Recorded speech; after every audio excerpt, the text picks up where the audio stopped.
Hello friends, it's a busy day. We have been doing a lot of spring cleaning today. It's just that sort of weather. Yes, it's spring here in Australia.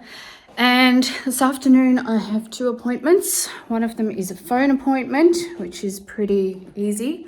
And the other one is an in-person appointment. So I actually have to leave home, which I don't like to do, but it has to happen sometimes. Anyway, what I'm doing right now is filming a little video because what I'm doing right now ties very directly in with what I wanted the theme of this video to be. And that is to tell you about my 10-minute rule. Now, it's not really a rule as such. It's more something that I do. And I don't know if I even realized until recently that I do this, but I did it yesterday and I thought, I could share that with everyone, and I reckon some of you would like to try it too. So I'll explain what it is as I go, but what I'm doing right now, moving around the studio like a mad person, is I am setting up to do some filming for my other YouTube channel, the Weaving Lessons channel. And so I'm setting up my big camera here, and I've got you on my phone with my tripod and my gimbal. And so I'm setting up to do a quick video, which is kind of like the next step in the long video that I'm actually filming for my other channel. So I've been working on a blanket, and the next step to this blanket video is to show me cutting some of the strips. So it's a fairly short task. It's not going to take me very long. But I wanted you to come in and have a look while I'm doing it because I thought that would be interesting to you. And as I said, it relates very much to today's theme. So the 10-minute rule, it's basically, let me just put you down before my arm gets too sore to hold.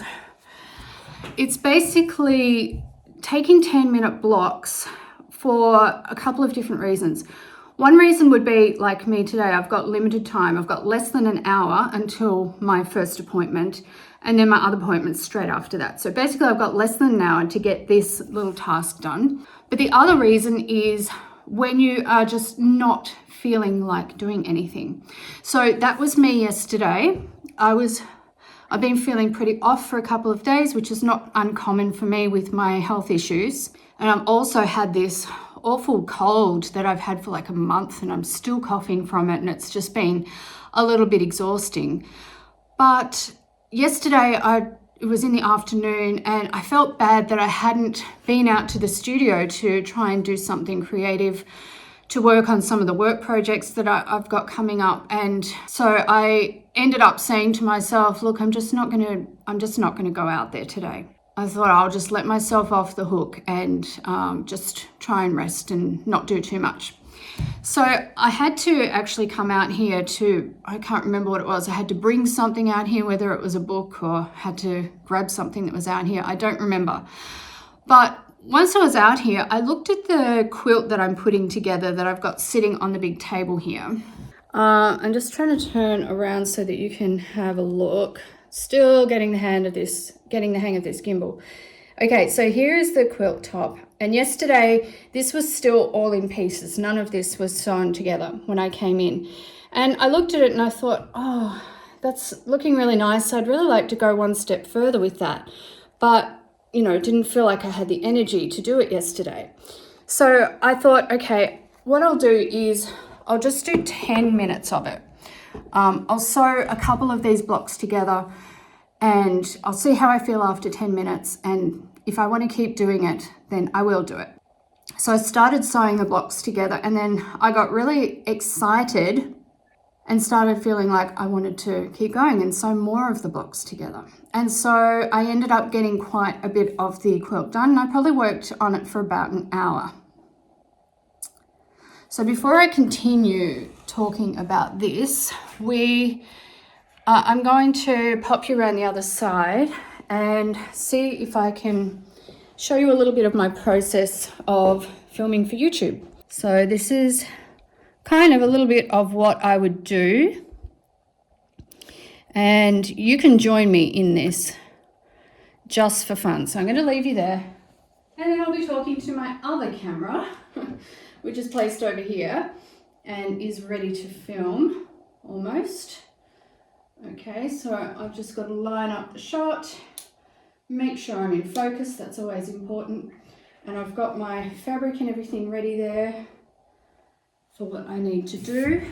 And then I've got my little sound unit tucked into my skirt here, and that has to be switched on and started. Now, if you see me clap in a moment, don't worry, I'm not going crazy. I just clap to sync the sound here with the video over here because they are on different wavelengths or whatever you want to call it. I have to sync them up when I'm editing. All right, so this is a YouTube video. Let's see to get it right. And so I'll be talking to the other camera now. Up. Need to come up a little bit.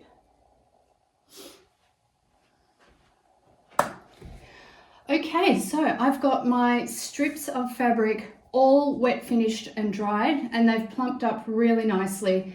They have shrunk a little bit. I've lost a little bit of length and a little bit of width, but that was fully to be expected. So because my strips are long, these are going to be halved, as was my plan. And so I'm just going to do that now. I'm using my rotary cutter and my self-healing mat, but of course a pair of scissors would more than suffice. So to measure them, some of these strips are slightly different in their length, but I'm going to work that all out once I get the strips together. What I want to do right now is just to cut them apart. So to measure that out, I'm just folding it in half. I'll use the my ruler here as a marker, and then I can just open one of these out, and I know that that there is going to be my cutting mark because that was my fold. So now I'm just going to cut that. It's a thicker fabric, so the rotary cutter struggles a little bit more, but still does a great job.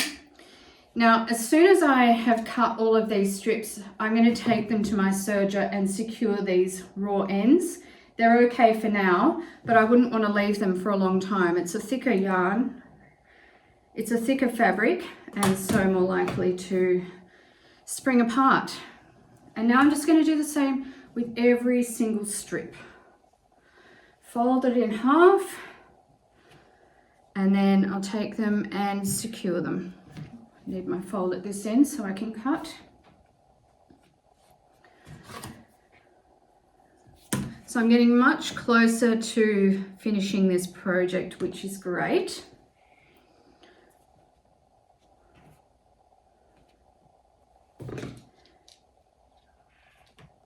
And it's been a lot of fun and a really good challenge to see what I could do on the toy loom.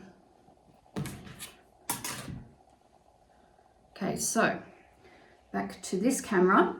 I'm going to turn off my camera over here. I'm going to turn off my sound, and hopefully you can hear me over there. I'm going to talk a little bit louder just in case. So I'm going to continue to cut these pieces as I was just talking about with the camera, and then I'll be serging them. And so this whole task doesn't take me more than 10 minutes. And so my 10-minute rule is about being able to achieve things in a small amount of time, usually just for the way it makes me feel. If I put off tasks or I don't feel creative and then I don't do anything for the day, then it doesn't feel good to me. But if I use my 10-minute rule just to get a few things done, I really feel like I've achieved something. Another way that it helps is, as I already mentioned, often once you make a start, you find that you actually are in the mood to keep going. You do have a little bit more energy than you thought you had, or just the action of doing the project or the task makes you feel inspired. Now, you can use the 10-minute rule for creative stuff, but you can also, of course, use it for things like cleaning the house. If I see a whole room that needs attention and I know that everything needs dusting and everything needs to be taken down and washed and everything needs to be rearranged and picked up and tidied, it can be too much. It can be too overwhelming. But if I do 10 minutes in that room and I just pick up all of the messy stuff that's on the floor, if I clear a few surfaces around and give them a quick dust, then it makes a big difference and it makes me feel much better, but I haven't spent a huge amount of time. Now I'm going to move over to the serger.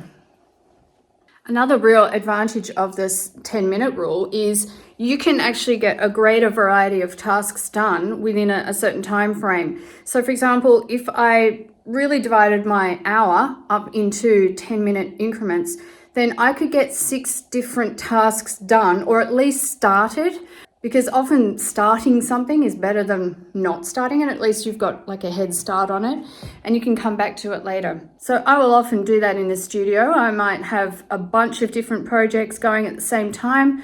Some of them I really like and others that I don't want to be doing so much. And so if I make myself spend 10 minutes on each task, then I feel rounded. You know, I'm getting things done, I'm working on things, I'm addressing things.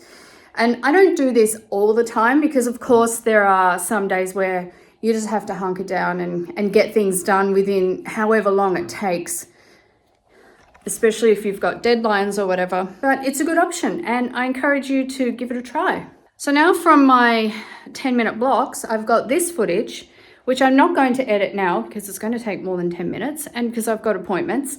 And so I've got this footage and I can upload it to my laptop so it's ready for when I do have time to address it. And then I've got my other bit of footage to contribute towards my YouTube video. And no, it's not completed, but that's fine. I wasn't planning to complete it today. I was planning to just do the next step, and that's what I got done. And so I feel really good about it. So maybe this will be something that you would like to try as well, whether it's in your work tasks or your creative tasks. It can really help you to feel less bogged down and a little bit more efficient. I hope you found this video helpful, and I will be seeing you very soon.